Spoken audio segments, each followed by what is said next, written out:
Hola, buenas tardes. Bueno, encantado de que estéis aquí con nosotros. Y bueno, darle las gracias a Ramón, que fue el que tuvo la idea, y yo creo que una idea muy interesante. Hablando con él así de una forma desenfadada, ¿por qué no hacemos un seminario con los psicólogos que han hecho tanto por el ajedrez terapéutico? Y creo que fue una idea estupendísima.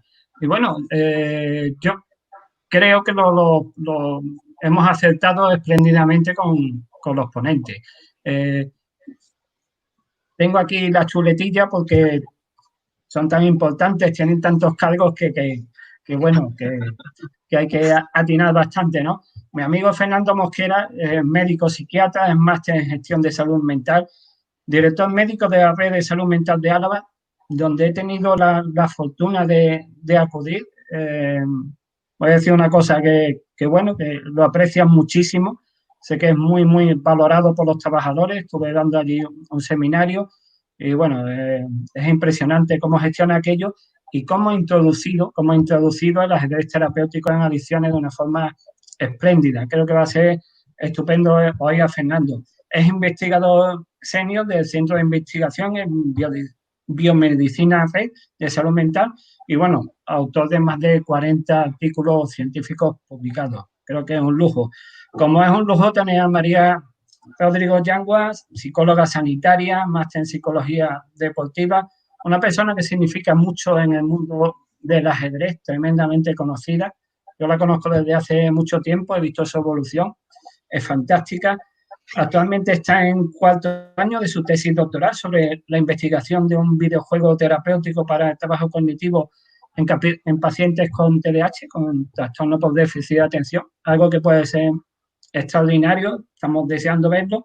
Y bueno, juega muy bien al ajedrez, es maestra FIDE y entrenadora de la Federación Española de la Federación de Ajedrez Española. Y bueno, Alberto Paredes Ortiz, del que también he seguido la evolución, es psicólogo. Alberto ha hecho muchísimos cursos míos, he tenido la suerte de no solamente tener de alumnos, sino ya de colegas, de colaboradores en muchas cosas que estamos haciendo juntos. Es un trabajador incansable, director ejecutivo de la Fundación Chilena de Ajedrez Social y Terapéutico. Realiza una labor incansable. Creo que nos va a decir cosas interesantísimas sobre cómo gestionar, cómo trabajar, cómo establecer conexiones, relaciones con entidades para promocionar pues, lo que nos trae aquí, ¿no? Las aplicaciones sociales y terapéuticas del ajedrez. Bueno, daros las gracias, sé que tengo muchísimos amigos que nos están viendo, personas que no conozco y bueno, cuando queráis pues empezamos ya.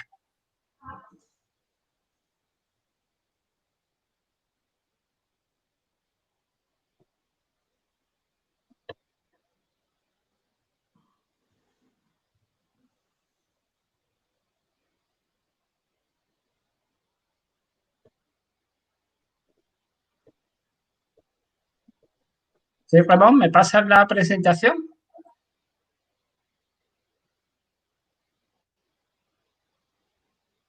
Estupendo.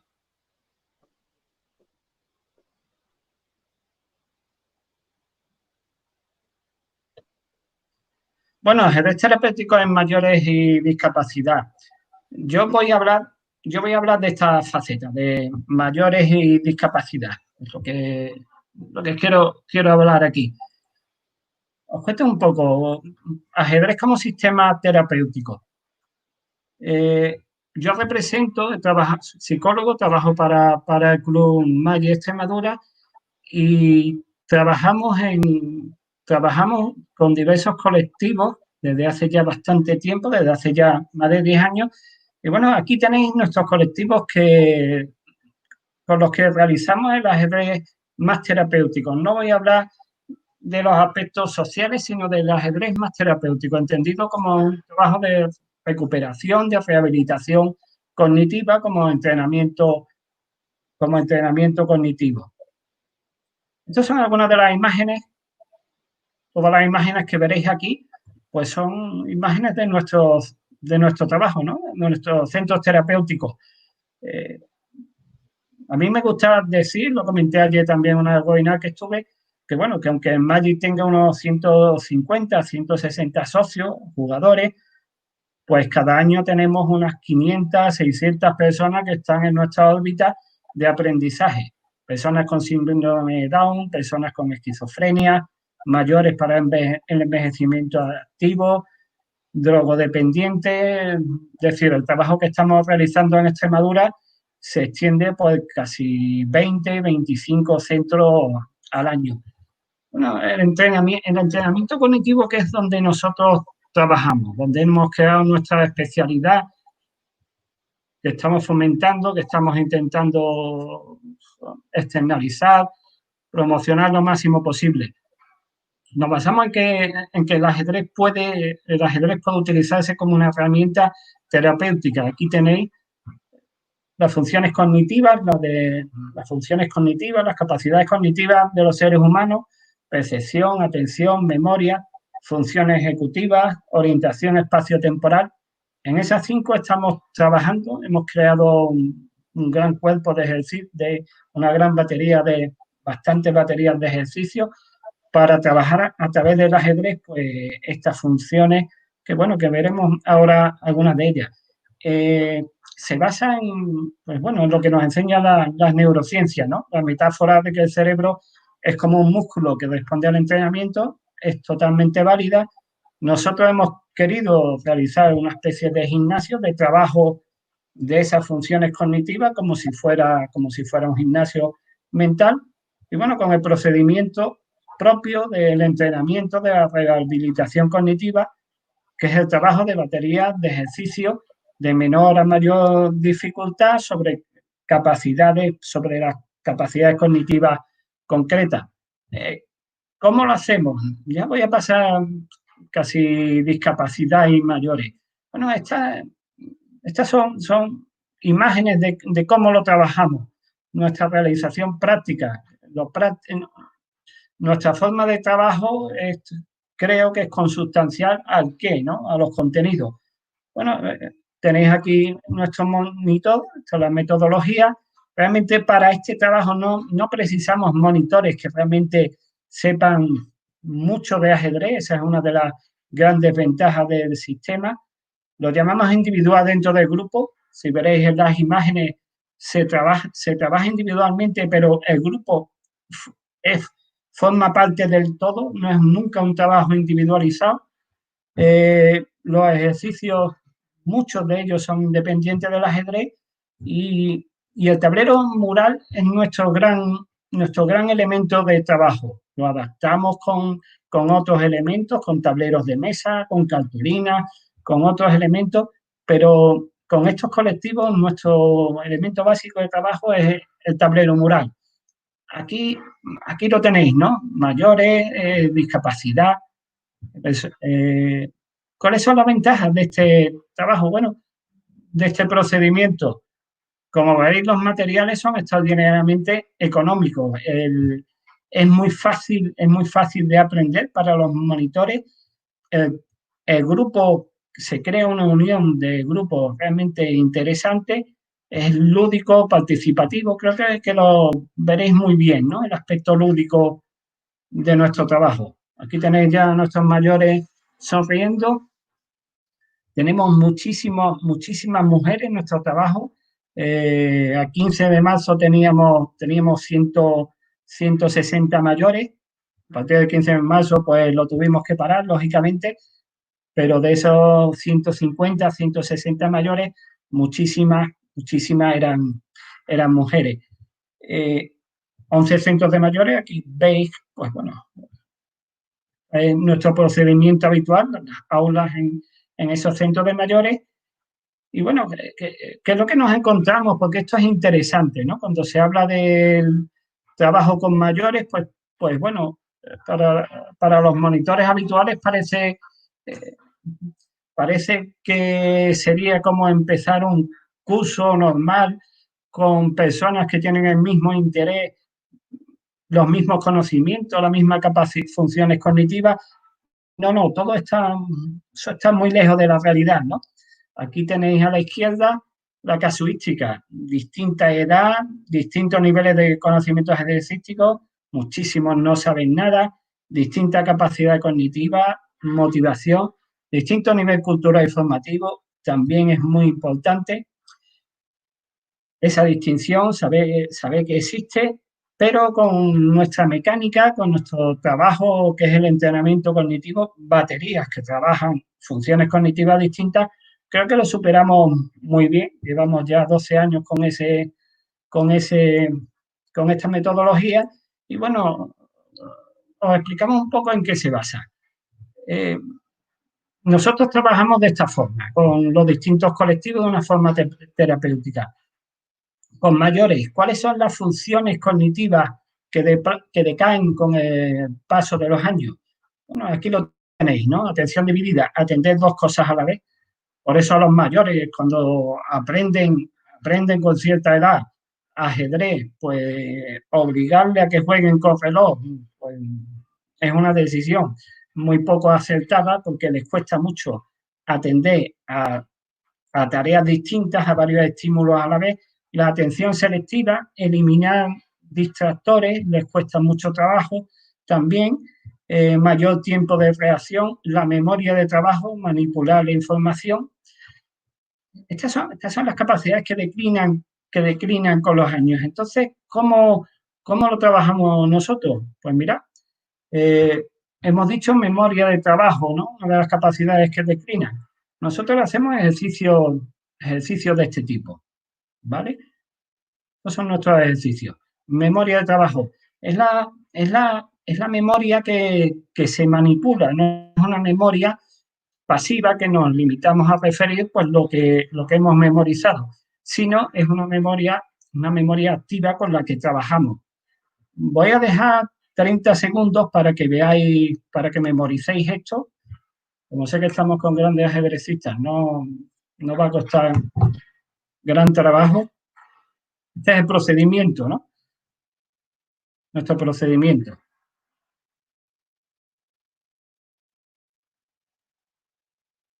Bueno, ahora quitaríamos, ha dado muy poco tiempo, ¿no? Ahora quitaríamos el tablero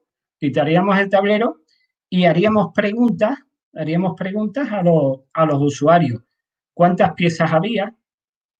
¿El caballo podía dar jaque con algún movimiento? ¿Cuántas piezas había en casillas blancas? ¿El alfil podía capturar alguna pieza? ¿Qué otra pieza, qué otra pieza, a qué otra casilla podía ir el alfil? El rey podía ir a tales casillas, es decir, va manipulando la información. Nosotros, desde luego, lo que se basa en el entrenamiento cognitivo es de menor a mayor dificultad. Empezamos por posiciones muy sencillas y vamos aumentando la dificultad. Atención selectiva, este es muy bonito, ¿no? Porque es otra de las capacidades que declinan. Es decir, la atención selectiva se define como fijar la atención en unos elementos, en unos estímulos, y los demás pasan a ser distractores. Estos son muy bonitos y dan muchísimos juegos. Son todas las piezas del ajedrez, estarían en un tablero mural. Entonces, ahora haríamos preguntas del tipo, ¿cuántos peones blancos hay en casillas negras? ¿Cuántos peones de cualquier color en casillas blancas? Mientras están mirando, ¿no? Es una prueba de atención. ¿Cuántos alfiles y cuántos caballos negros en casillas negras? ¿En cuántas columnas no hay peones blancos? Es decir, podríamos hacer multitud de preguntas y ya estáis viendo, ¿no? Pasan a ser lo que eran estímulos en ese momento, los estímulos importantes pasan a ser distractores en el momento siguiente. Esto, como vamos a quedar la presentación, pues esto es lo que os he comentado, ¿no? Se trabaja de menor a mayor dificultad sin que sean grandes pensadas, sin que sea algo que tenga que ser muy complicado, sino de menor a mayor dificultad, ¿vale? Aquí tenemos centros de neurorehabilitación de mayores en los que trabajamos, centros de primero estadio de Alzheimer, está funcionando extraordinariamente bien. Bueno, aquí tenéis los clásicos problemas de ajedrez a la izquierda y nosotros, nuestra metodología terapéutica es la que veis aquí, ¿no? Ejercicios de atención selectiva. Vamos a un centro de discapacidad. El centro pues llevamos también pues mucho tiempo, mucho tiempo. Este ejercicio les encanta, ¿no? ¿Cómo lo hacemos? Técnicas mnemotécnicas. Ponemos una posición, la retiramos, ¿vale? Os invito a que la memoricéis, tenemos ahí el tablero de trabajo y se levantan y colocan las piezas, ¿no? Ahora aumentamos la dificultad, simplemente mantenemos esa columna vertebral, como la llamamos, y ponemos una piececita. Lo retiramos, sacamos a un chico, pues que lo ponga. ¿Os acordáis? Hasta ahora es sencillo, ¿no? Aquí ponemos la siguiente, ¿veis? Vamos cambiando, vamos siguiendo aumentando el nivel de dificultad, pero esa columna vertebral se mantiene impoluta. Voy a dejarlo para que lo memoricéis. Bien, yo creo que lo memorizáis todo, ¿no? Y bueno, ese es el procedimiento, vamos aumentando, y bueno, es una sensación, que es una columna vertebral distinta, que les gusta más, una sensación de progreso tremendamente placentera, ¿no? Aquí están pasando en este centro de discapacidad, están poniendo que tenéis a nuestro amigo Mendo, que ya tiene su columnita vertebral y ya está poniendo piezas adyacentes. Hay una sensación de progreso extraordinaria. Esto lo hacemos con ellos, con POSI, saltando con los caballos, es una forma extraordinaria de que van asimilando el movimiento de los caballos cada vez de menor a mayor dificultad, lo tenemos perfectamente programado. ¿Y por qué seguimiento? Pues bueno, porque hay un déficit en estas capacidades, ¿no? El ambiente siempre es extraordinario, ¿no? Es un ambiente fantástico, como es aquí en Down también, ¿no? Que es también un programa que está funcionando desde hace 4 años que empezamos y a las mil maravillas. Aquí en el punto 2 tenéis las capacidades en que las personas con síndrome de Down son deficitarias. Atención sostenida, trabajo perceptivo, funciones ejecutivas, problemas importantes en habilidades visoespaciales. Aquí tenéis de reconocimiento perceptivo, de movimiento, pictogramas, reconocimiento de objetos. Bueno, así les enseñamos nosotros, vamos trazando la trayectoria de la FIL y ellos con sus tableros la van trazando mientras nosotros lo hacemos. Todo un aprendizaje de menor a mayor dificultad. Estos son los pictogramas, reconocimiento perceptivo de objetos. Veis que se ha deslizado ahí una pieza que no es. Reconocimiento táctil, tienen ahí ciertos problemas. Ahí están, pues, contentísimos, pues saca 3 peones, saca un caballo, saca un alfil. Es un ambiente tremendamente festivo. Discriminación perceptiva, deficitaria, perdón, son iguales, son distintas esas parejas. Vamos trabajando sobre esos aspectos deficitarios y bueno, aquí tenéis una columna vertebral que funciona de maravilla, lo están haciendo por pareja y también un ejercicio que funciona extraordinariamente bien. Este es el ambiente en nuestros talleres y bueno, yo espero que os haya gustado. Muchas gracias.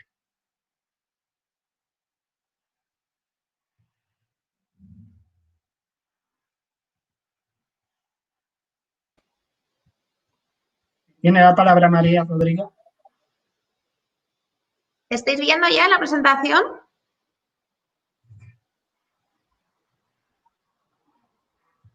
¿La estáis viendo?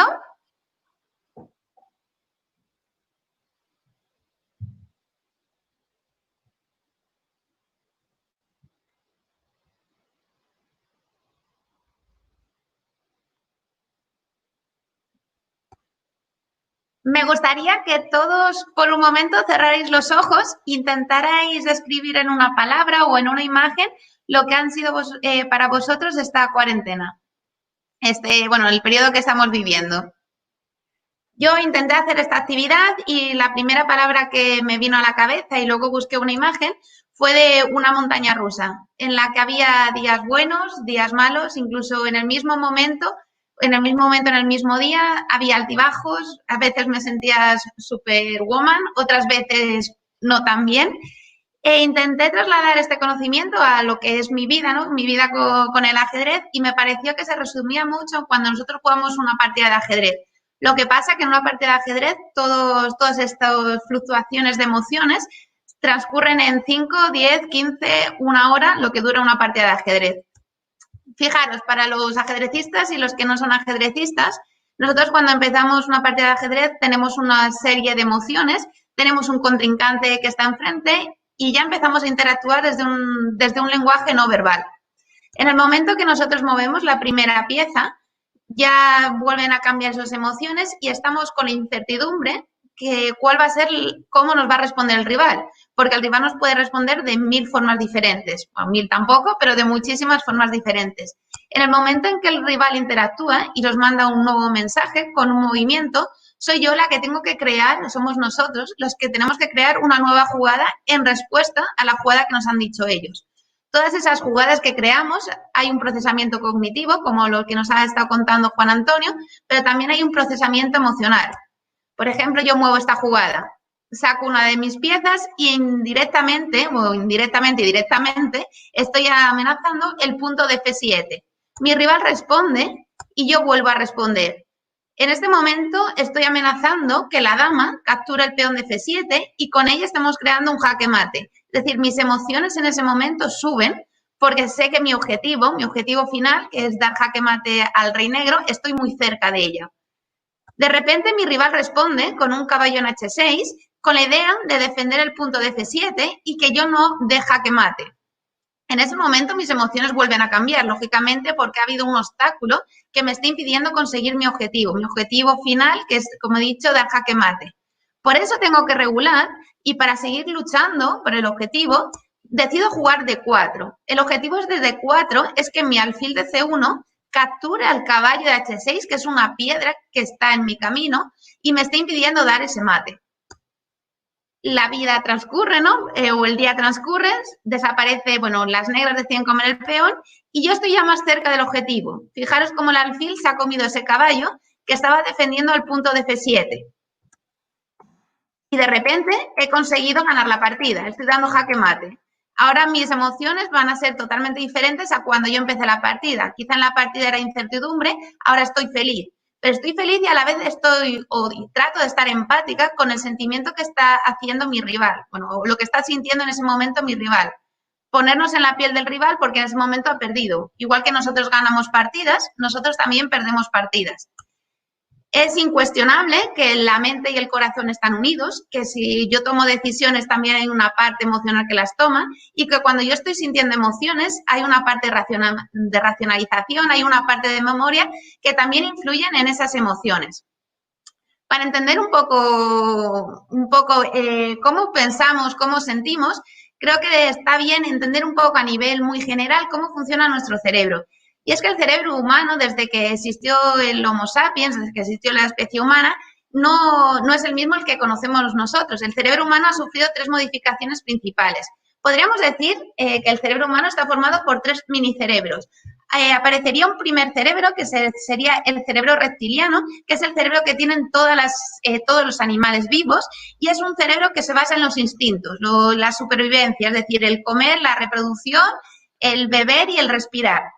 Con el paso de los años, por muchísimos años, apareció un segundo cerebro que, como veis, se pone encima de ese cerebro reptiliano, que sería el cerebro emocional. Ese cerebro que ya nos empezamos a guiar por las emociones, no tanto por los instintos. Empezamos a guardar cosas que nos gustan, cosas que no nos gustan, y ya decidimos más por ese tipo emocional. Se siguieron pasando los años y aparecería un tercer cerebro, que sería el neocórtex, que sería el propio de los seres humanos, que ya no nos centramos tanto por las emociones, no nos dejamos llevar por esos impulsos, sino que ya hay una parte de nuestro cerebro, esa parte racional que nos dice, vale, no me gusta esto, pero quizás lo pueda mejorar. O por ejemplo, se nota mucho en la prehistoria, ¿no? Cuando había un león, si solo hubiéramos tenido la parte emocional, nuestro cerebro emocional, rápidamente a lo mejor saldríamos corriendo. Con la parte racional quizá podemos intentar luchar contra él. El cerebro emocional, que es bueno, mi ponencia va a estar más centrada en la parte emocional del ajedrez y, bueno, nos han explicado ya la parte cognitiva. Para mí la inteligencia emocional está muy relacionada con el ajedrez y como hemos visto en la partida que os he mostrado, en esa pequeña partida, podemos reconocer todos estos puntos. La inteligencia emocional es el conocimiento de nuestras propias emociones, saber identificarlas y también ponerles nombre para evitar bloqueos. También es la capacidad de controlar esas emociones. Cuando yo soy consciente de que estoy sintiendo en este momento incertidumbre, de que estoy sintiendo miedo, mi cerebro racional es capaz de modificarlo. Pero si yo no soy consciente o no sé etiquetar esas emociones, es muy difícil poder regularlas. También es esa capacidad de motivación, esa capacidad de superación. ¿Os acordáis cuando en la partida el caballo estaba defendiendo el punto de F7 para evitar ese jaque mate? Nosotros hemos movido el peón para que el alfil comiera el caballo, para quitar ese obstáculo y seguir superándonos para intentar conseguir ese objetivo.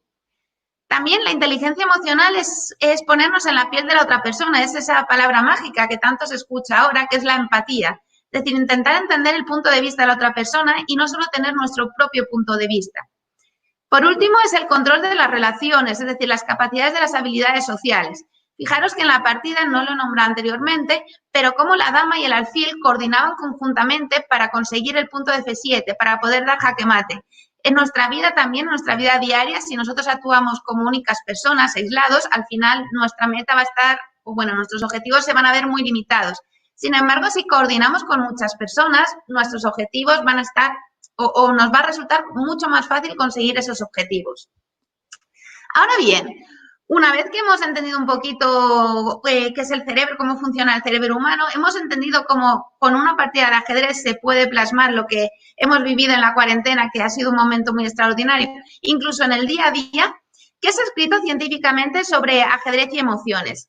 He seleccionado algunos de los artículos que para mí son, bueno, bastante importantes y que me gustaría transmitiros, pues lo que se ha escrito, ¿no? Un poquito. Fijaros, este artículo que os traigo es desde muy reciente, es de los más recientes que ha habido, desde octubre del 2019, y es un artículo que fue escrito por el grupo de Fuentes García y en el que era un grupo de 13 adolescentes que simplemente lo que les ponía eran diferentes tareas de ajedrez, diferentes posiciones de ajedrez que aumentaban en dificultad y tenían que resolverlo. Pues bien, ellos demostraron cómo tanto a nivel de corazón, a nivel cardíaco, como a nivel de ondas cerebrales se producía un cambio.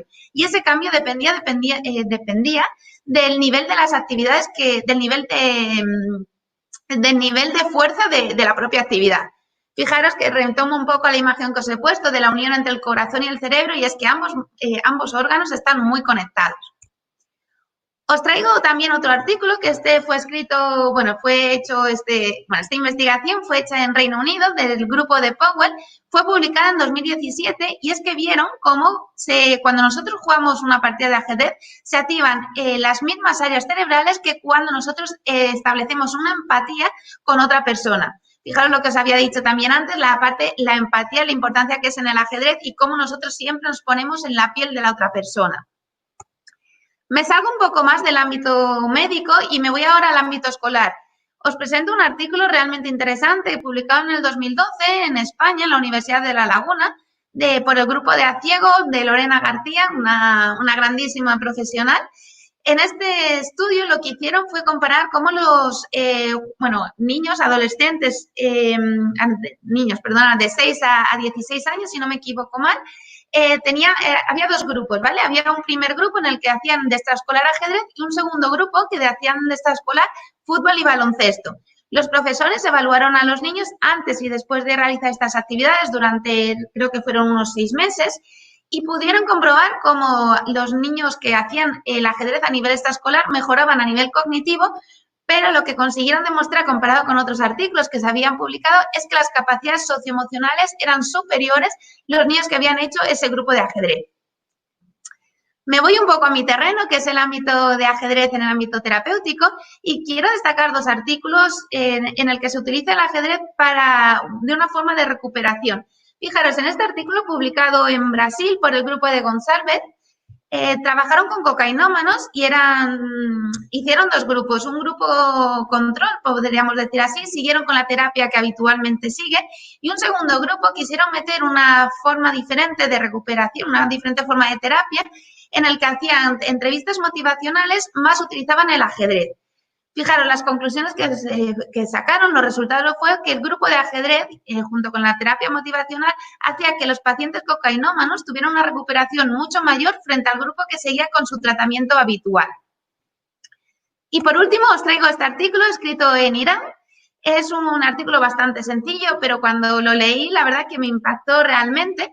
Fue publicado en 2017 y es un caso clínico, que era un paciente de 42 años que había perdido a su mujer en un accidente de tráfico. Pues bien, al paciente lo que le ocurría es que siempre a la misma hora, era a las 8 de la tarde, siempre tenía ataques de pánico, porque le recordaban el accidente en el que, bueno, había perdido a su mujer. Probó muchas cosas, probó medicamentos, probó diferentes terapias y nada le servía. Sin embargo, comenzó a jugar al ajedrez justo a la hora en la que le daban esos ataques de pánico, y él reportaba como que esos ataques de pánico empezaban a desaparecer.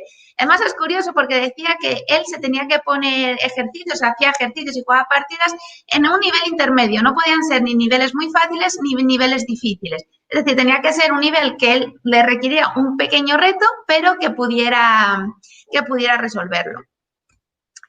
Ahora bien, después de todo esto, de haber visto cómo funciona el cerebro, las cosas que se han escrito a nivel emocional, a nivel de las emociones en la literatura científica, ¿cómo podemos trabajar las emociones con el ajedrez? En este punto me gusta destacar que yo intento trabajarlo con 2 enfoques totalmente diferentes. La primera es utilizar el ajedrez, ¿vale?, para trabajar las emociones, para realizar un entrenamiento en inteligencia emocional. Y otro de los enfoques que yo utilizo desde el punto de vista de la parte de psicología deportiva es trabajamos las emociones para conseguir mayor rendimiento en el propio ajedrez. Nos vamos a centrar primero en esa parte de psicología deportiva, que también lo podemos trasladar a la propia vida, por supuesto. Es decir, trabajamos las emociones para rendir un poquito más en el ajedrez. Os he traído tres actividades en las que, bueno, que yo lo he trabajado. Normalmente trabajo con niños pequeños y me gusta ser muy práctica, es decir, que ellos representen todas las cosas que tienen en su propia mente. En esta actividad lo que les propuse es intentar primero interiorizar o intentar comprender qué tipo de miedo tienen cuando juegan una partida de ajedrez. Entonces, una vez que ellos ya tenían en su cabeza el tipo de miedo que tenían, yo les di plastilina y tenían que representar ese miedo que tenían. ¿Con qué objetivo? Bueno, pues muchas veces vamos a jugar una partida o nos enfrentamos a un examen o vamos a cualquier cosa que para nosotros requiere un pequeño reto y no sabemos describir exactamente qué es lo que está pasando. Pero si nosotros somos capaces de representarlo en una figura o lo escribimos, esos miedos nos vamos a poder enfrentar de una manera mucho más fácil. Otro ejercicio fue, trabajé con un club en el que, la idea era que yo les di unas cajas de cartón a cada uno de ellos, a cada uno de los jugadores, y cada uno tenía su caja de cartón y la tenía que representar como ellos quisieran. Era su propia caja. ¿Con qué objetivo era? Bueno, la caja eran las herramientas que nosotros tenemos para ir a jugar un torneo de ajedrez. Entonces, en esa caja podían poner el boli de la suerte, la planilla que habían ganado en tal partida, un peluche que les diera confianza, una serie de emociones positivas o qué querían sentir. La idea es ir a una partida de ajedrez con todas esas herramientas, todas esas fortalezas que nosotros vamos a necesitar para cuando juguemos. Esto, lógicamente, se puede trasladar con niños pequeños a cualquier examen, ¿no? Esas inseguridades que se tienen, pues intentar hacer su propia caja de cartón, que es su caja de herramientas. Por último, presentaros a una de las películas que para mí creo que son realmente importantes, y si no la habéis visto, os invito a verla, que es Inside Out. Trabajar con las emociones, que ellos mismos describan las emociones. Yo a los peques les hago mucho que ellos me hablen las partidas, no tanto desde la parte de jugar, lógicamente eso también, pero también de la parte emocional y ponerle cara. Por eso yo juego mucho con esas tarjetas. Ahora vamos a pasar de utilizar el ajedrez, ¿vale? Vamos a cambiar el chip, borramos todo lo que os he contado, lo ponemos en un ladito del cerebro y vamos a os voy a explicar algunas formas de trabajar con el ajedrez para trabajar las emociones. Por ejemplo, en este caso utilizo el ajedrez como una técnica proyectiva. Fue un niño de 10 años en el que yo le dije, represéntame con unas piezas de ajedrez, ¿cómo te enfrentarías a un examen? Fijaros, él se representaba con el rey blanco, su madre era la dama negra, su hermano mayor era el alfil negro y la torre era su profesor. Creo que no hace falta ser psicólogos ni ser sabiondos en este mundo para ver que el niño tenía ahí un enfrentamiento, ¿no? Un miedo a representarse en ese examen. Porque, por ejemplo, porque él se representaba con el rey blanco y de repente todas las piezas le atacaban. A partir de este ejemplo, de esta ilustración que el niño hizo y esta creatividad, podemos ir trabajando. Por ejemplo, yo le preguntaba por qué de cada pieza, que me diera una explicación. Si se pudiera eliminar alguna pieza de la posición, ¿qué pieza sería la que él quitaría? Explicarle por qué, preguntarle por qué. Si pudiéramos añadir alguna pieza más, ¿cuál añadiríamos? Y, por ejemplo, ante esta situación, ¿cómo podríamos actuar? Otro ejercicio que podemos trabajar, un ejercicio más de autoconocimiento, de ver cuáles son nuestras capacidades, porque es verdad que vivimos en un mundo en que muchas veces nos machacan y siempre nos refuerzan la parte negativa y joder, tenemos muchas cosas positivas cada uno. Y ser consciente de ellas creo que es muy importante para evolucionar, ¿no? Como personas. Fijaros, en esta ficha, le he titulado Yo soy el rey y este es mi ejército. Los peones tendríamos que decir mis 8 cualidades que yo tenga. Los caballos, mis 2 potencialidades que me hacen único. Cada persona somos únicas en ciertas cosas y es importante reflexionar sobre ello. Los 2 alfiles, mis 2 objetivos en la vida. Pueden ser objetivos a corto, medio o largo plazo, pero ser conscientes de ellos.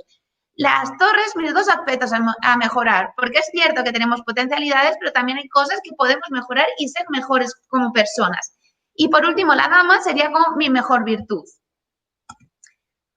Otra ficha de las que podemos trabajar, esto se trabaja lógicamente siempre en tablero, lo que pasa que, hoy lo tengo que trabajar, os lo he traído en PowerPoint. En este caso, la idea es que cada uno de los bandos distribuya diferentes peones por el tablero y cada uno es un caballo. Cada uno cogería su caballo e iría moviendo, ¿vale? Entonces, cada vez que se captura un peón, tiene que coger, en un ladito está una baraja de sentimientos en los que aparecerían 6 emociones básicas, que serían la alegría, el miedo, la frustración, la ira, la sorpresa y el amor.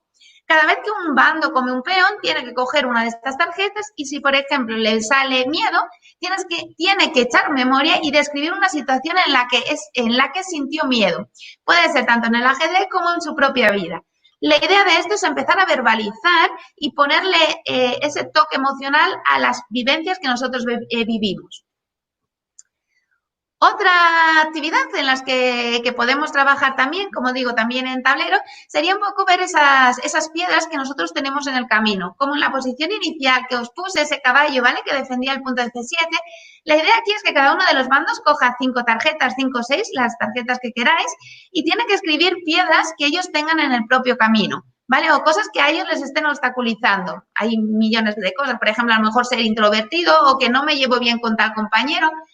Diferentes cosas. Luego, todas esas tarjetas se distribuyen por el tablero de ajedrez y cada uno es una pieza. Cada uno puede elegir la pieza que es. La idea es que cuando uno de nosotros el jugador capture una de esas tarjetas, tiene que leer en voz alta la tarjeta y destruirla. Decir, no lo quiero, a la basura. La idea es tener también como un pequeño recipiente, para no tirarla al suelo, en el que lo destruya y pueda depositar ahí las tarjetitas. Por último, os traigo esta actividad, que es muy parecida a la actividad en la que, por ejemplo, el niño representó esa frustración que tenía ante un examen, y es que la persona coloque una situación que a él le resulte perturbador. Por ejemplo, en este caso, no sé si se ve, el alfil está dando jaque, y qué sería para vosotros, o se le preguntaría, ¿no?, al niño o al paciente, qué está sintiendo ante ese jaque y cómo lo podría trasladar a alguna situación en su vida en la que él se vería atacado. A partir de ahí, pues podemos preguntar cómo podríamos evitar ese jaque y que vaya poniendo diferentes soluciones. Por ejemplo, uno podría ser, yo puedo eliminar el alfil de la posición. Eliminar el alfil de la posición podría ser en la vida diaria quitar el problema. Imaginar que, por ejemplo, podría ser que, se me ocurre ahora, ¿vale? Nos cae mal a una persona, pero no somos capaces de hablar con esa persona. Quitar el alfil sería atrevernos, ¿no? Atrevernos a hablar con esa persona y decir, oye, me cae mal tu comportamiento por X, X y X razón. Por ejemplo, otro mecanismo de defensa de quitarnos ese jaque sería poner un peón en medio, entre el alfil y el rey. ¿Qué podría ser? ¿Cómo lo podríamos trasladar en nuestra vida? Quizá podría ser... a ver, ¿qué se me ocurra? Por ejemplo, si podemos poner una pieza en medio, quizá podría ser una barrera o intentar evitar hablar con esa persona. ¿vale? Entonces, luego tenemos que ver si esas estrategias pueden ser útiles o no pueden ser útiles. Por último, quería dar una pequeña reseña del trabajo que estamos haciendo en el Hospital Universitario Puerta de Hierro, donde yo estoy desarrollando mi tesis doctoral. Aquí realizamos talleres en el hospital de día con pacientes en salud grave y luego también trabajamos en planta de psiquiatría infantojuvenil. Como veis, intentamos hacer que todo sea muy práctico. Para mí un pilar fundamental es la sorpresa, que cada día sea totalmente diferente, pero que trabajemos funciones ejecutivas, que trabajemos la atención, que trabajemos la memoria, que trabajemos las emociones y sobre todo que ellos mismos se vean capaces de irse superando día a día. Que cada actividad que yo les propongo, les proponemos al equipo, supongan un reto, pero que ellos sean capaces. Y luego otro pilar básico es crear un equipo. Igual que yo puedo enseñarles ajedrez, entre ellos también intentamos involucrarles que se enseñen ellos mismos. Bueno, aquí os he traído diferentes actividades que hacemos. Uno, bueno, como un mapa. Juntamos el Scrabble con el ajedrez. También utilizamos las instalaciones, creamos un tablero gigante. Como veis, bueno, los recursos son muy limitados porque es un hospital público, pero bueno, poquito a poco nos van dando cosillas. Aquí trabajamos el ajedrez con tapones, mezclamos el ajedrez con cartas. Aquí, bueno, jugamos también al ajedrez normal. Aquí está, bueno, la terapeuta ocupacional y una enfermera. Hicimos un tablero gigante, bueno, con un tablero doble. También trabajamos mucho con las piezas de colores, porque para mí los colores y, bueno, para mí el equipo nos dan esa parte emocional, ese toque. Y, bueno, como último esto no es un trabajo mío, sino que es de todo el equipo. Lo primero, agradecer a Hilario Blasco Fontecilla, mi tutor de tesis, mis dos compañeros, María Domínguez, que está en el hospital de día conmigo, y Luis Miguel Martínez, que está en planta de psiquiatría, ambos terapeutas ocupacionales, a todas las enfermeras, auxiliares, chicas y chicos de prácticas, y a Luis Caballero por el jefe del hospital de día y por confiar en nosotros en impulsar el ajedrez. Por último, dejaros esta frase que, bueno, a mí me hace recapacitar y espero que a vosotros también. Sé consciente de que en este momento estás creando tu próximo momento basado en lo que sientes y piensas, y eso es lo que es real. Pues muchísimas gracias. Os dejo aquí el correo para si me queréis escribir. Tengo una página en Facebook y, bueno, y ahora en Instagram también. Gracias.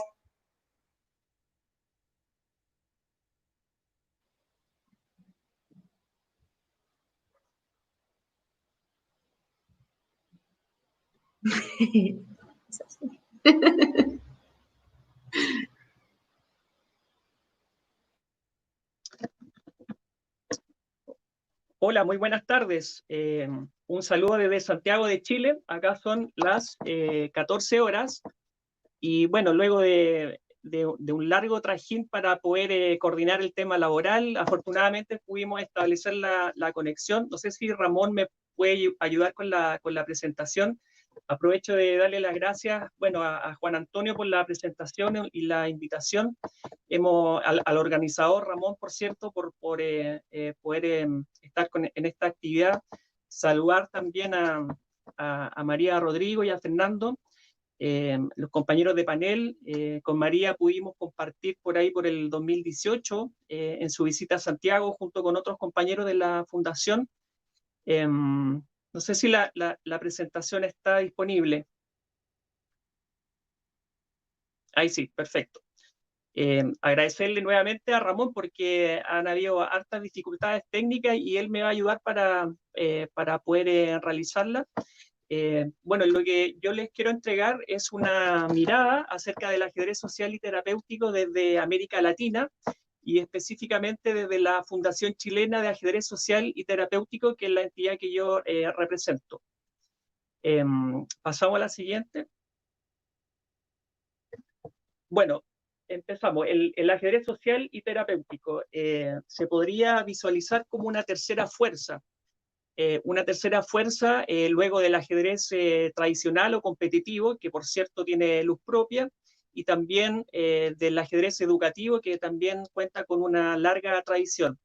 Yo considero que el ajedrez social y terapéutico es una tercera fuerza, una nueva corriente, un nuevo movimiento que emerge y que se amplifica y que tiene mucha resonancia e impacto a todo nivel.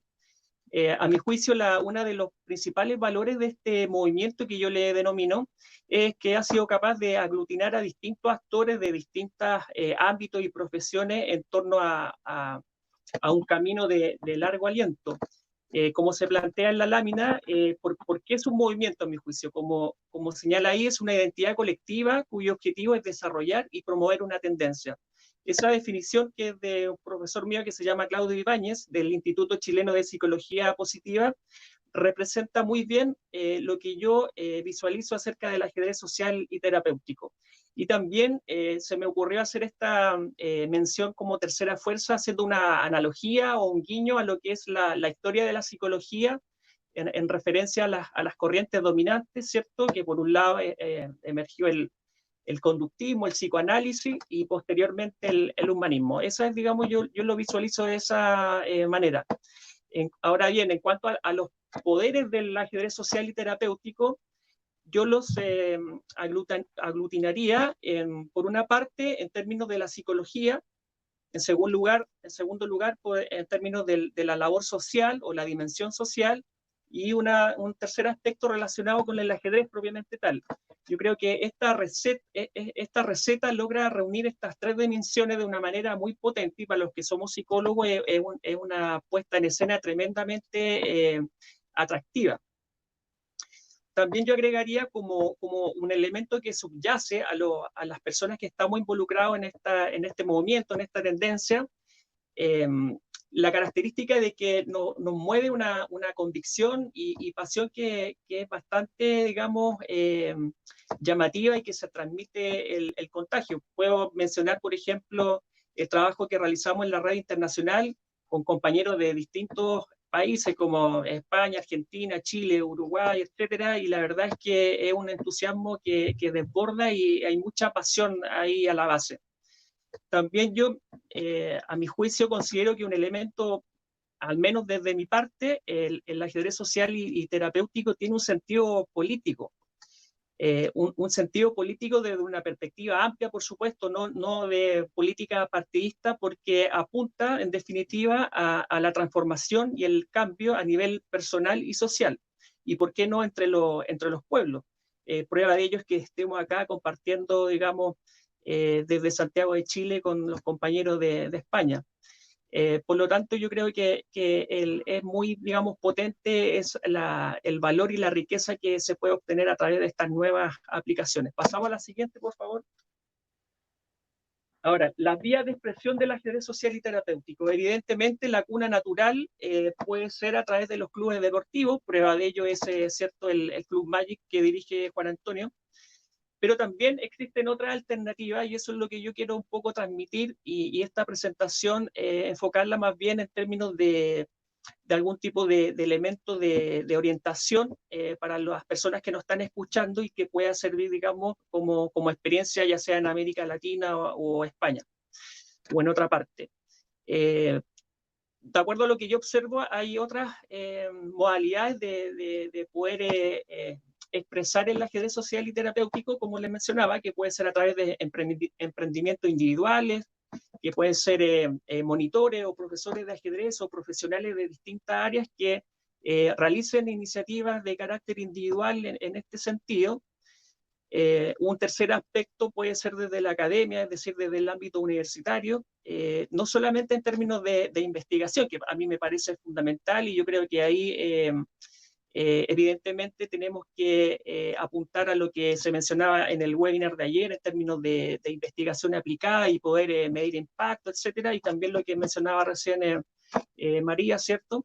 Yo creo que ahí tenemos un campo tremendamente amplio, y en definitiva es lo que nosotros deberíamos apuntar para darle sustrato científico y mayor validez entre los distintos grupos de pares a este tipo de intervenciones terapéuticas. Así también desde la academia yo creo que no es descartable que en un mediano plazo incluso se pueda generar algún diseño y elaboración de iniciativas desde la universidad en conjunto, ¿cierto?, con clubes deportivos e instituciones como las nuestras. Y en cuarto lugar, mencionar el origen, o digamos el domicilio que nosotros tenemos como ONG o organización sin fines de lucro, es decir, desde la sociedad civil.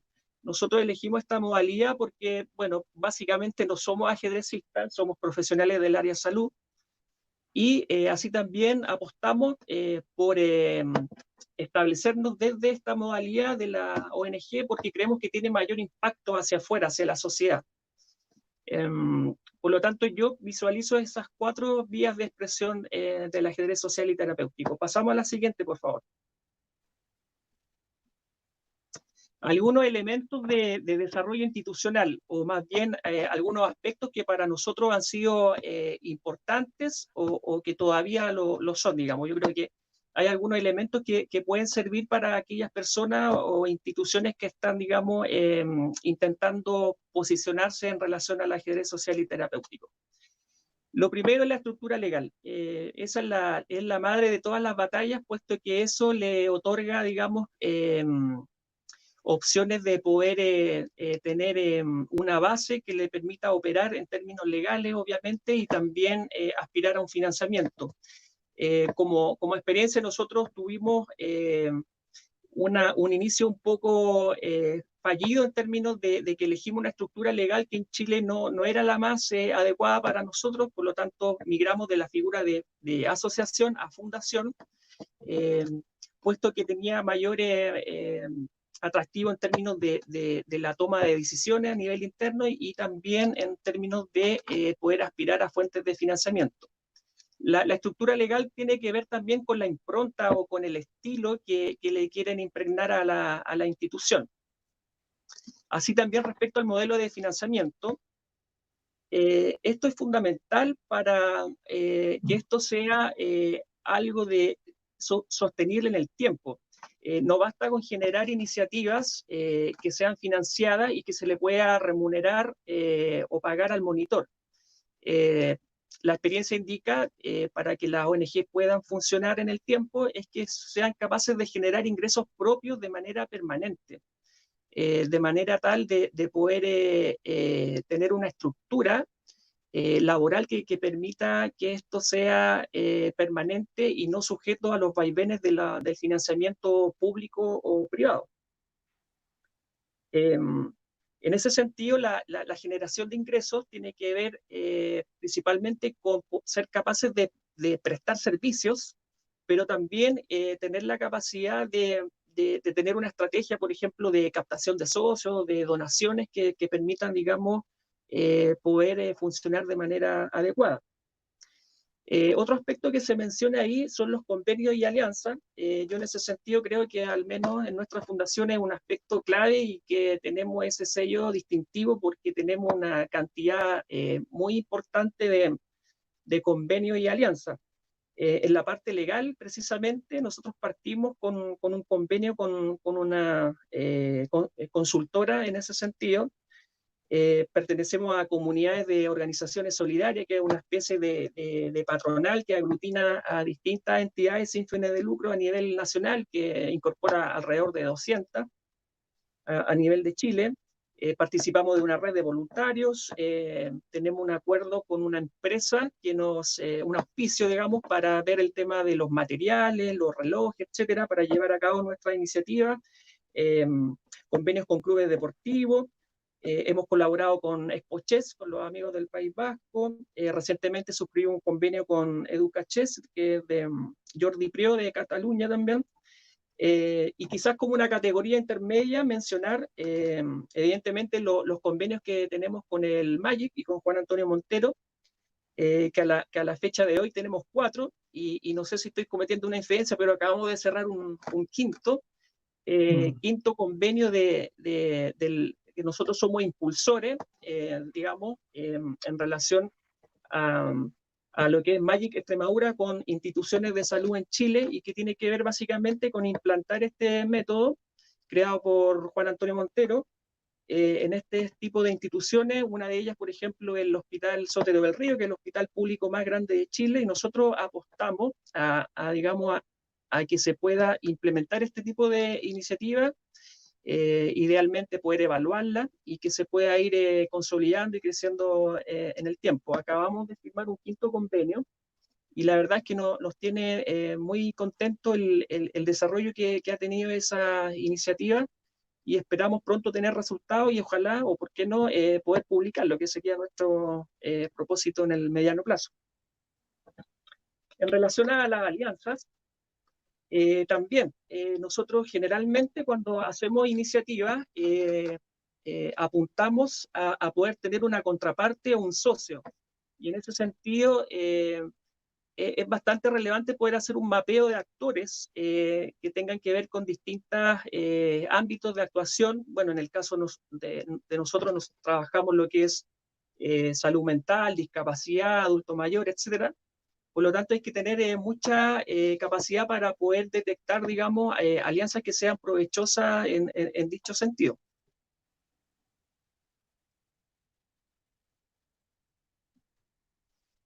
En cuanto a la gestión de proyectos, hay distintas modalidades, obviamente postular a subvenciones de acuerdo a una temporalidad específica, las condiciones, los formatos, etcétera.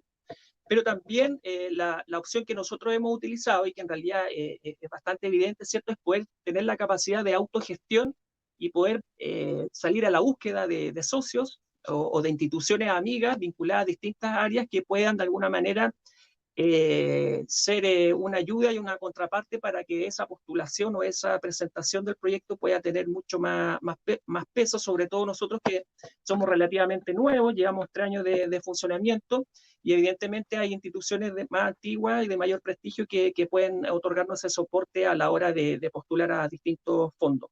Evidentemente tenemos que apuntar a la calidad en el diseño, la ejecución y la gestión de los proyectos.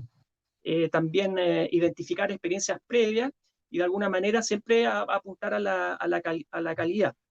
En relación al marketing y a las redes sociales, también es de suyo importancia tener una estrategia de marketing que incluya la misión, la visión, los valores y lo que uno quiere transmitir a nivel institucional.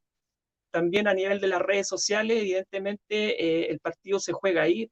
Nosotros tenemos una presencia bastante importante en todas las redes sociales, con publicaciones 1 o 2 veces al día. Yo creo que eso también ayuda mucho para generar contenido propio y compartir lo que hacen los compañeros en distintas iniciativas. El capital humano también, tener la capacidad de apuntar a la excelencia, la capacitación permanente. Bueno, nosotros surgimos o tenemos el aval de haber realizado los cursos con Juan Antonio, por lo tanto eso nos da, digamos, la metodología para poder trabajar este tipo de aplicaciones. Por último, en esta lámina, señalar de que el crecimiento orgánico también tiene que ir asociado con metas y objetivos bastante definidos, pero también es importante tener la capacidad de pesquisar las oportunidades del entorno.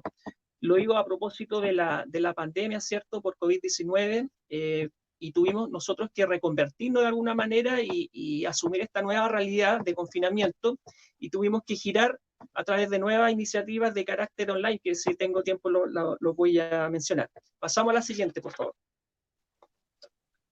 Voy a pasar rápido. Bueno, nosotros somos una entidad sin fines de lucro, somos pioneros en Chile y en América Latina, constituidos a partir del año 2017. Nosotros lo que hacemos básicamente es relevar los beneficios del ajedrez en el ámbito cognitivo, la inteligencia emocional y la educación en valores. Pasamos a la siguiente. Nuestra área de trabajo, como mencioné también, apunta a la salud mental, adulto mayor, discapacidad y educación e infancia con jóvenes.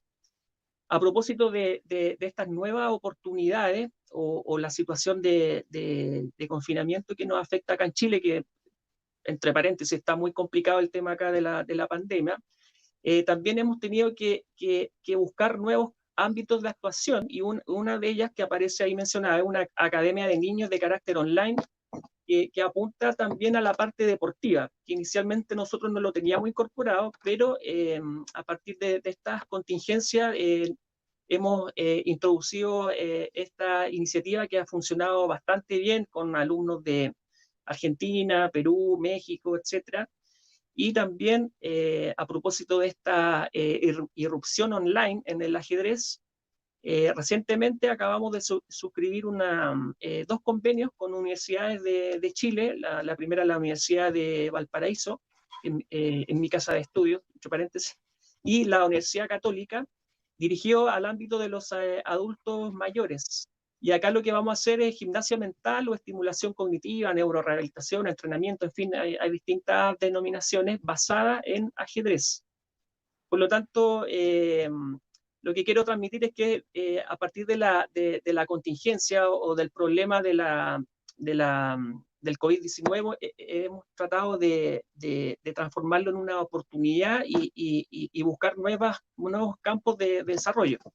Así también mencionarle otro tipo de iniciativas que recientemente se han aprobado, en este caso con niños ciegos y con capacidad visual reducida, con niños del Colegio Santa Lucía, perteneciente a la Fundación Luz, y también ahí lo vamos a hacer de manera online. Para nosotros esto es nuevo y nos pone muy contentos porque de verdad creemos que la inclusión en este tipo de colectivos es bastante importante y el ajedrez puede ser una herramienta para ello.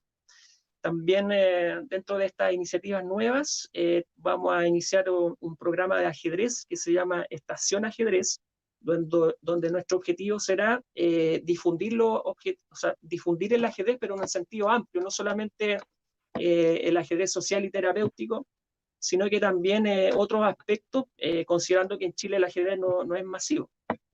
¿Ya? Por último, yo creo que ya estamos con el tiempo. Ahí hay otro tipo de iniciativas que eran pre-coronavirus, por así decirlo, con la Teletón, que es una de las fundaciones más grandes de Chile, que trabaja discapacidad física, y ahí también era una iniciativa piloto que se estaba considerando para este año también en relación a estimulación cognitiva basada en ajedrez, pero desde la perspectiva de la terapia ocupacional. También quisiera decir de que en el ajedrez terapéutico, entendido como lo señalaba Juan Antonio, en términos de estimulación, entrenamiento, rehabilitación cognitiva, yo creo que el poder o digamos la gracia que tiene es que es una herramienta de aplicación profesional que puede ser utilizado desde la neuropsicología, la terapia ocupacional, la psicopedagogía, la educación diferencial, etcétera. Por lo tanto, es muy atractivo para los profesionales de esa área disponer de este tipo de artefacto que va en directa ayuda a ciertos tipos de poblaciones. Pasamos a la siguiente. También nosotros tenemos una historia con el trabajo con ciegos desde el 2018, incluso en alianza con la Asociación de Ciegos de Chile, establecimos el Consorcio de Ajedrez para Ciegos de Chile y asumimos de manera indirecta esta temática, ya que sencillamente en Chile no existía nada de aquello, entonces establecimos esta figura para poder tener la representación de nuestro país en el circuito mundial de IPCA. Y a raíz de eso tuvimos la fortuna de poder enviar un representante a fines del 2018 al Panamericano de Argentina, y ahí obtuvimos sorpresivamente un tercer lugar, así que eso para nosotros fue súper importante. Bien, yo creo que por temas de tiempo lo dejamos acá.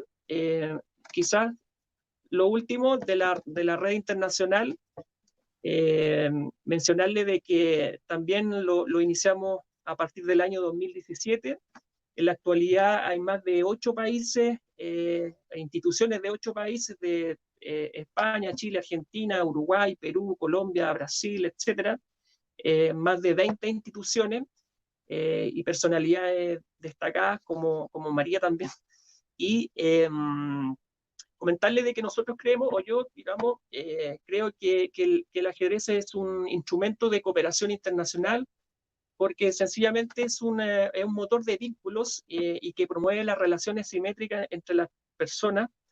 Por lo tanto, es un bien de la humanidad que puede ser un artefacto de encuentro y de convivencia a nivel intercultural y a todo nivel y todo tipo de personas. Así que muchas gracias por la atención. A continuación, me gustaría dejar con ustedes a Fernando. Gracias, Alberto.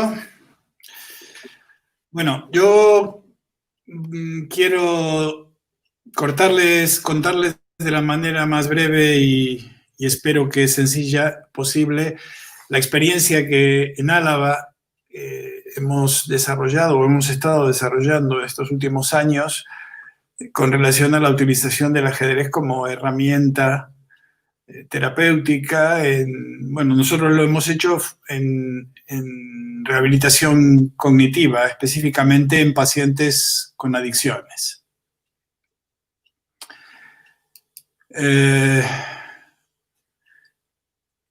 ¿Podemos ver la presentación?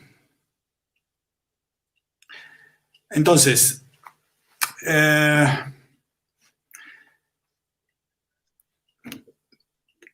¿por qué el ajedrez y no cualquier otra herramienta?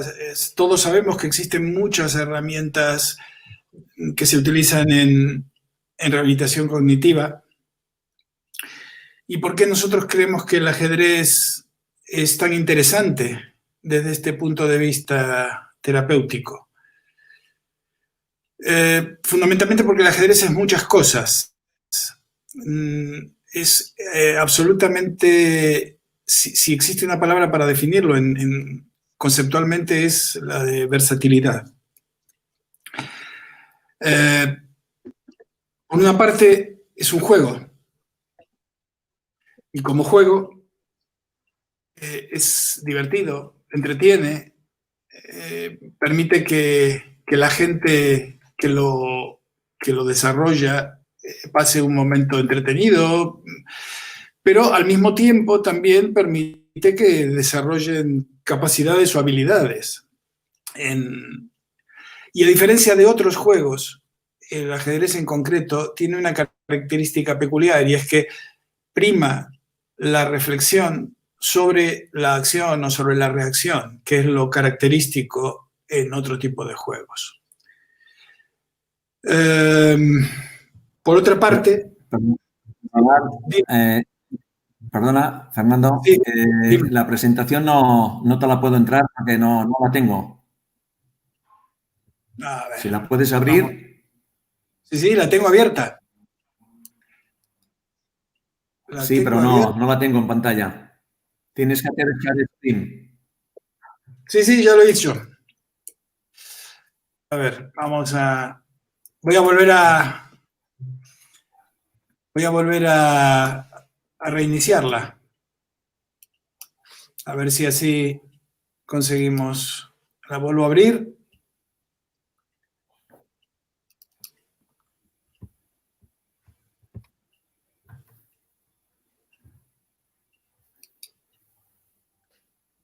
A ver, vamos a volver a abrirla.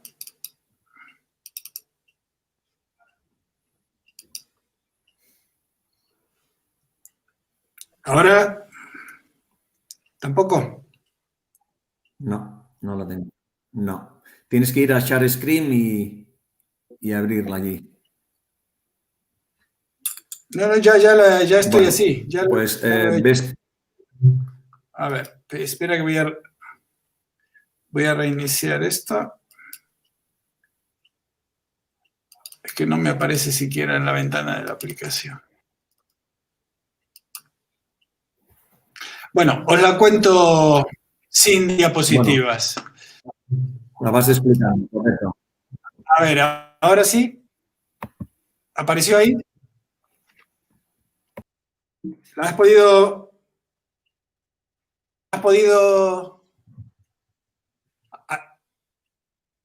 Ramón? Ahora sí, ahora se ve. ¿La puedes? Sí, ahora sí. Vale. Bien. Perfecto. Sí, vale. Bien.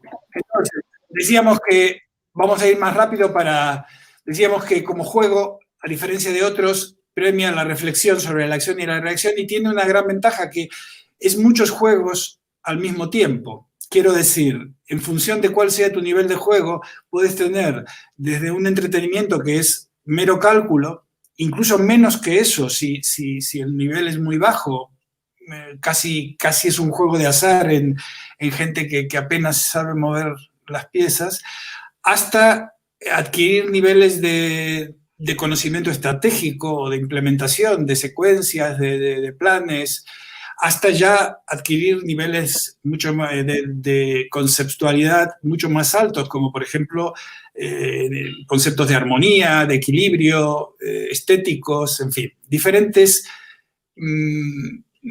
cosas que en función del nivel del juego se pueden ir desarrollando en quienes practican ese juego.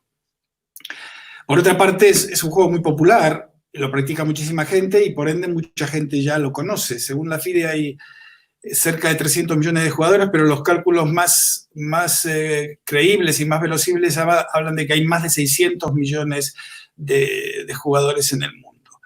Esto, si tenemos en cuenta que la población mundial ronda los 7.700 millones de personas, estamos hablando de prácticamente el 10% de la población mundial.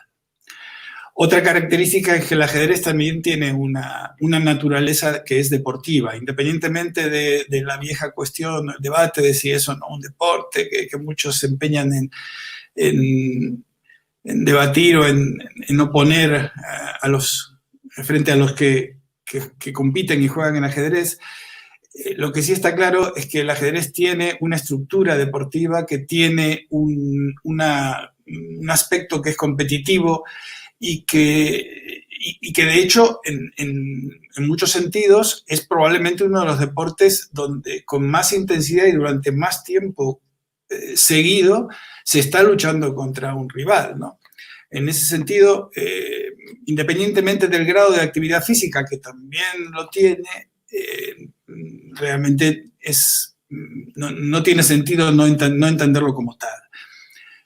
La estructura organizativa de la que hablábamos, evidentemente, del ajedrez en ese sentido es indudablemente una estructura deportiva, tiene campeonatos del mundo, tiene campeonatos continentales, nacionales, locales, en fin, todas las características que caracterizan a un deporte.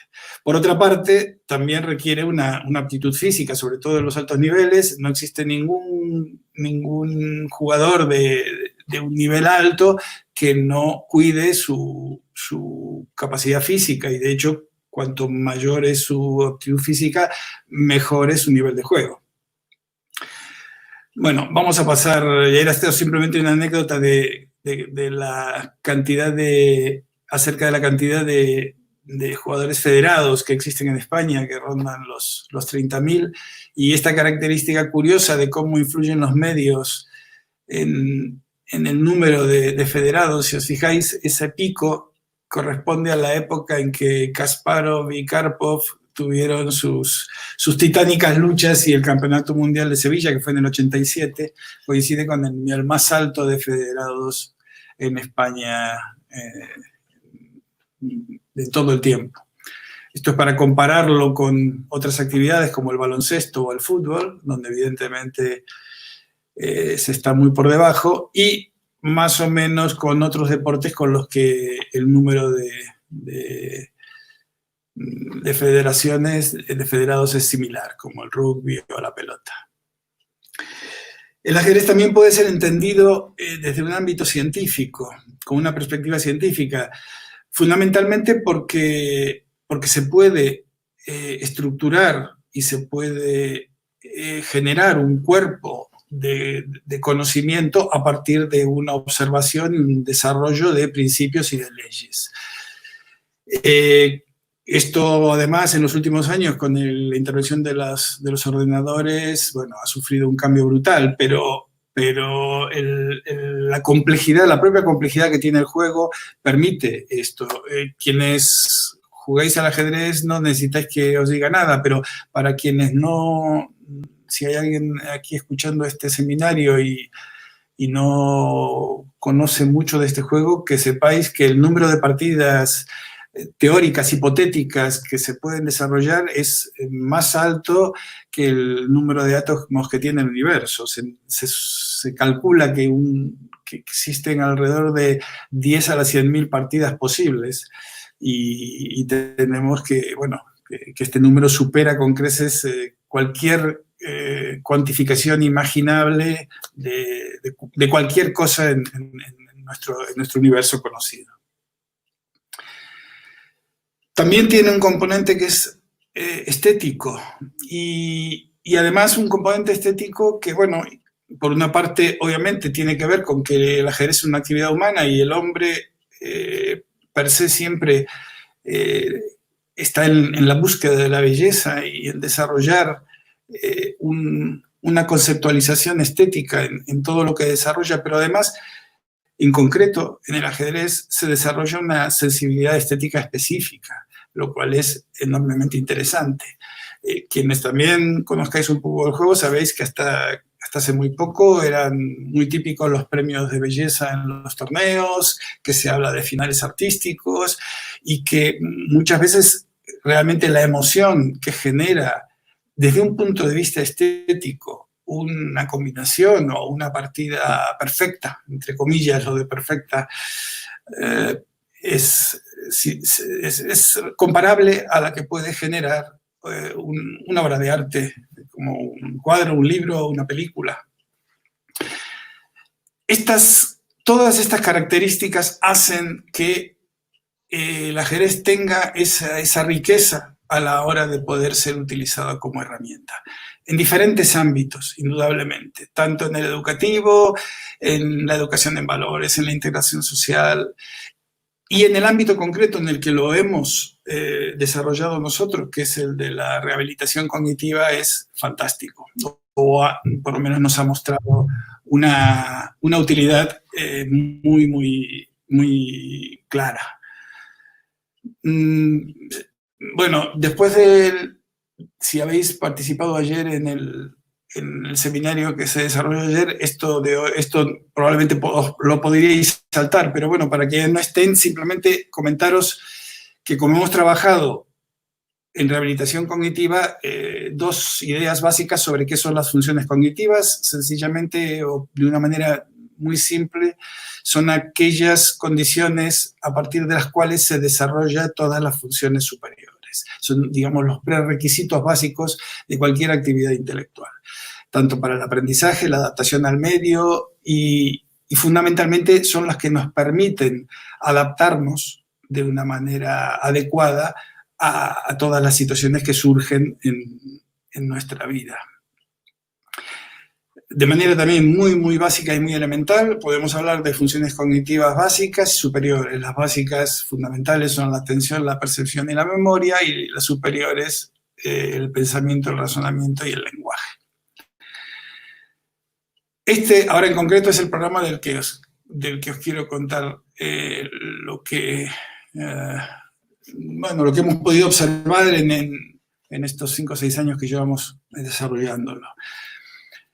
El centro en el cual se estaba trabajando es un centro de tratamiento de adicciones. Las adicciones siempre van ligadas a un grado de deterioro cognitivo generalmente importante, aunque es variable, evidentemente, y varía en función de la patología, en función de la edad del paciente y en función de la comorbilidad que pueda tener esa patología adictiva. Es decir, esto se puede dar en pacientes que además de tener problemas de adicción, tienen obviamente otro tipo de trastornos mentales. Nosotros sabemos que los programas que ya estamos utilizando en rehabilitación cognitiva ayudan a mejorar el funcionamiento del paciente, ayudan a que las estrategias o habilidades que desarrolla el paciente después de realizar este trabajo mejora su calidad de vida, mejora su adaptación al medio, mejora también la cumplimentación del tratamiento y mejora también o ayuda a que el número de recaídas que tengan estos pacientes sea mucho menor. Nos planteamos entonces utilizar el ajedrez en lugar de otras herramientas, porque entendíamos que el ajedrez podía, justamente por todas esas características de las que hablábamos antes, resultar más útil. Entre otras cosas por una cuestión elemental, y es que a partir de que el paciente empieza a jugar al ajedrez, más allá del desarrollo del taller, en el cual no juega al ajedrez, sino que el ajedrez se utiliza como tal. Pero a partir de ahí comienza digamos, un mecanismo de automejoría en el desarrollo de esta rehabilitación, ¿no? Es como si él luego, cuando sigue jugando al ajedrez, independientemente de los contenidos del taller, continúas en esa actividad de rehabilitación. La hipótesis de la que partíamos es que efectivamente el programa de rehabilitación cognitiva mediante el ajedrez podía ser útil en nuestros pacientes. Y hicimos una evaluación previa de todos los pacientes que participaron en el trabajo. Eso lo hemos ido haciendo todos los años y finalizado el trabajo hemos vuelto a hacer otra valoración y hemos comparado los resultados. Se ha hecho también un grupo control y a partir de ese trabajo que se desarrolló durante 6 meses, todos estos talleres se desarrollan durante 6 meses, 2 veces por semana, con sesiones de 2 horas de duración, se obtuvieron o hemos obtenido las conclusiones que os voy a comentar ahora a continuación. Directamente, los resultados en planificación y en establecimiento de secuencias en los pacientes fue estadísticamente significativo, lo mismo que la conceptualización y el acceso al lenguaje, el acceso al vocabulario y la rapidez con que se accede a él. Todos estos factores fueron estadísticamente significativos y además, no solo desde un punto de vista como resultado de las pruebas, sino también en la expresión clínica evidente en el desarrollo de la vida cotidiana.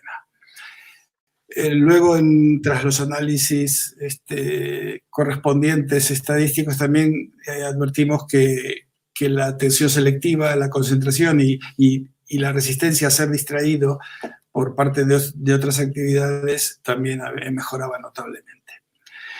Y además de lo que son los resultados propios del estudio, es decir, de aquellas cosas que medimos antes y después, también se observaba o pudimos observar de un modo más cualitativo que había una mejora en otros aspectos que resultó evidente. La primera es la disminución de la impulsividad a partir del desarrollo del programa.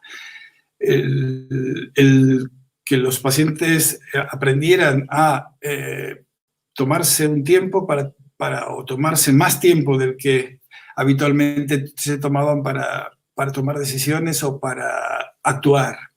Esto en este tipo de pacientes es un logro estupendo, pero todos los que conocéis el trabajo de este tipo de casos sabéis que es realmente muy difícil. Mejoró también o ayudó a mejorar el trabajo grupal y la integración del grupo. Fue muy llamativo cómo, a diferencia de otros trabajos grupales dentro del centro, el taller de ajedrez era uno de los que con más ganas y con más interés se desarrollaron. Como os decía, la cohesión grupal y el incremento de la relación entre las personas fue muy, muy importante. Y esto generó indirectamente una mucho mayor adherencia al programa y luego, obviamente, a la reducción de consumos en el futuro. Esto realmente nosotros lo habíamos observado porque este programa nosotros lo tomamos de la experiencia de Juan Antonio Montero en Extremadura. De hecho, fuimos a visitar el programa que ellos desarrollaban en la comunidad terapéutica de La Garrovilla, en Mérida, y de ahí sacamos todas el material y las ideas que trajimos a Vitoria. Lo curioso, y esto es lo que también le da más valor, es que estos mismos resultados los obtuvimos en un ámbito completamente distinto, como es el de la sanidad pública, en una comunidad autónoma que es diferente, con un perfil también social diferente y el programa funcionó y obtuvimos resultados muy, muy parecidos. Después en el futuro seguimos colaborando con Juan Antonio, él estuvo también actualizándonos y dándonos formación a posteriori y bueno, yo creo que tanto los resultados de nuestra experiencia como la comparación con los resultados que ellos obtuvieron y obtienen allí, yo creo que hace que podamos ser optimistas y que gradualmente podamos ir mejorando el desarrollo de este programa. Muchas gracias.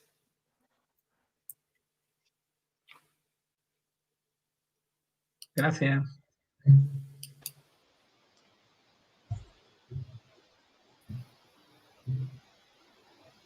Bien, ¿se me oye?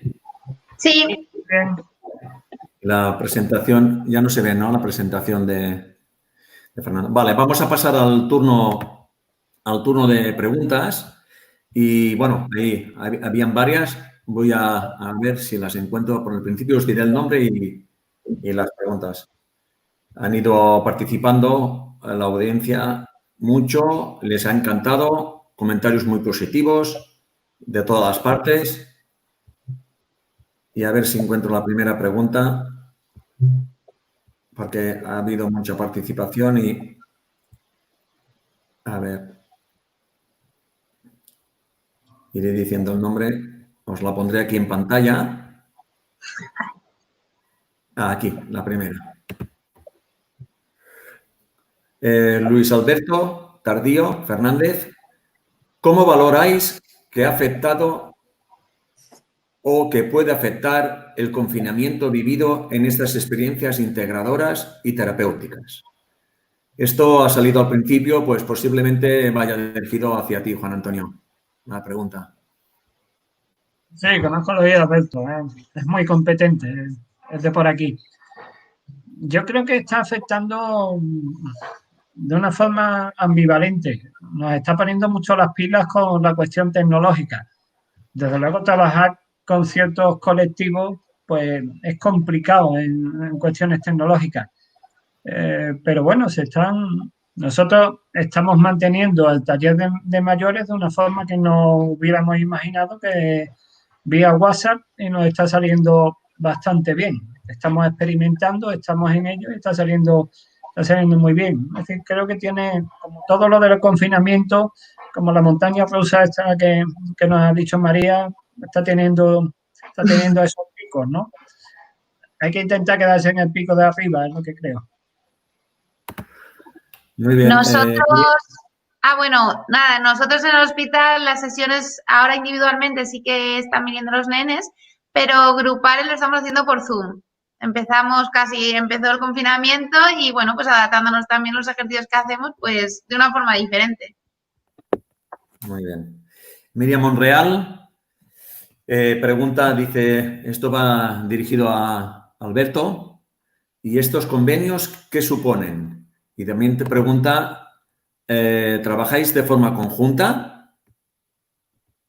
Sí, bueno, básicamente lo que nosotros impulsamos es el acercamiento entre el MAGIC, en este caso, con las instituciones de salud y concretamente consiste en que el MAGIC otorga becas de capacitación a los funcionarios que son dependientes de dicho establecimiento, con el objetivo de que posteriormente ellos puedan realizar una intervención de carácter piloto con usuarios de esos establecimientos y posteriormente también con la idea de que se pueda hacer alguna evaluación de impacto. Y eso acompañado por nosotros en términos de asesoría presencial.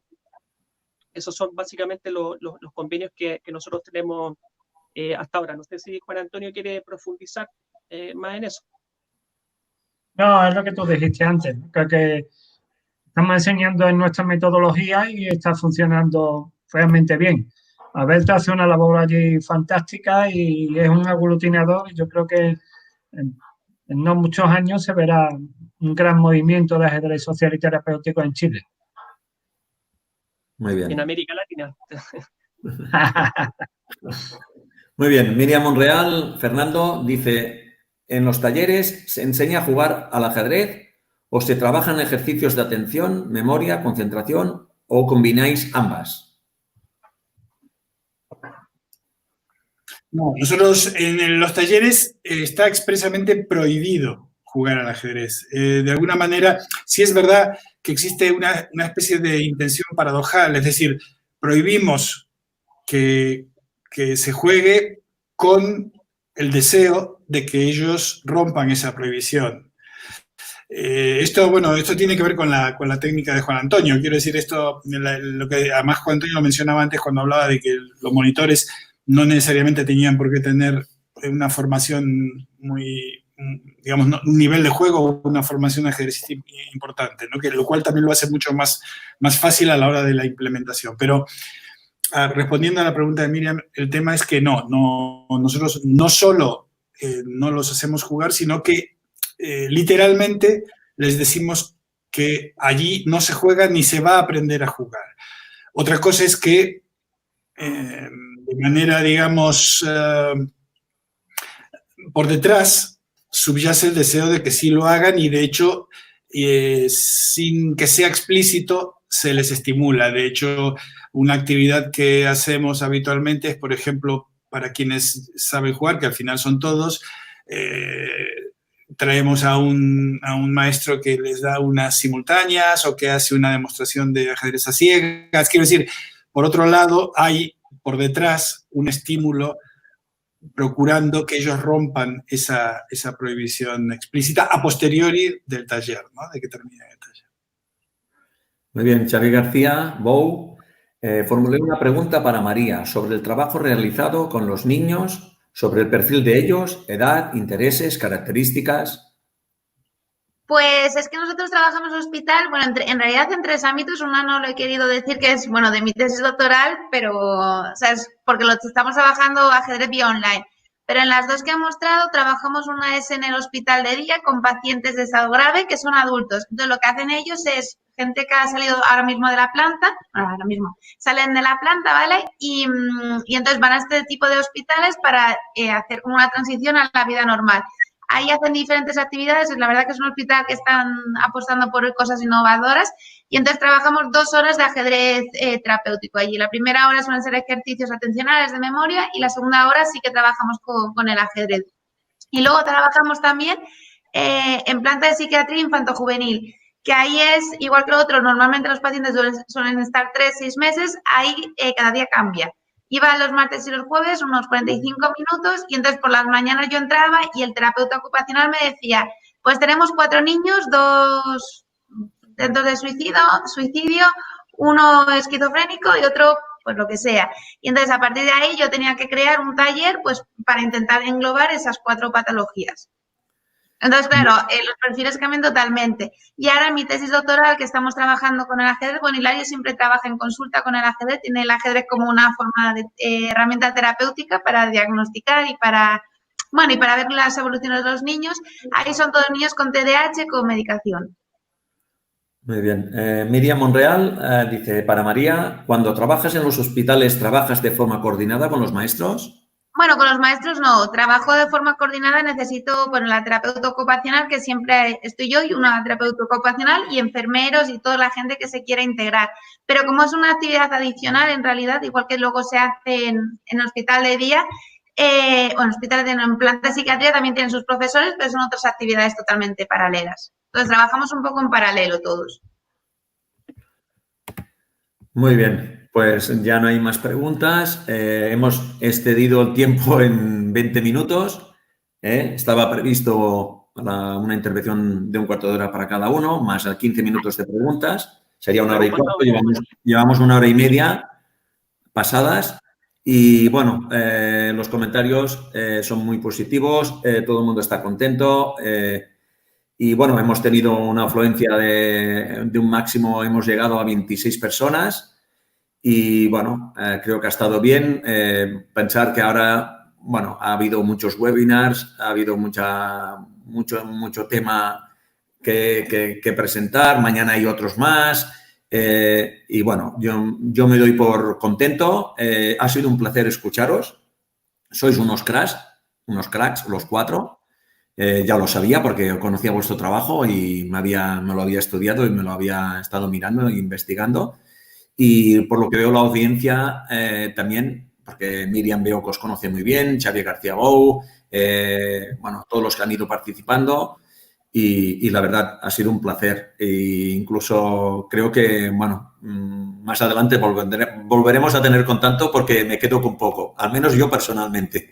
Pero me gustaría establecer más tiempo con vosotros y aprender mucho más porque es una pasada cómo trabajáis el ajedrez y cómo trabajáis a las personas. Yo es que Muchas alucino. gracias a ti, Ramón. Alucino. Muchas gracias a todos. Vamos a cerrar, nos vamos a despedir. Bueno, ya veis los comentarios. Gracias, cracks. Muchas gracias a todos. Chevis Garcés, fantástica. María, fantástico webinar. Un reto, la coordinación es importante. Quería puntualizar una cosa. Yo me coordino, pero al final son, o sea, yo conozco a todos los pacientes y nos coordinamos el equipo médico, pero al final son actividades complementarias todas las que hacemos. Pero sí, estamos muy coordinados y por eso he sacado todo el equipo que estamos detrás. Para mí es lo primero, el equipo. Bueno, pues muchas gracias. Nos vamos a ir despidiendo y bueno, voy a cerrar el webinar. Gracias a todos. Muchas gracias. Un saludo.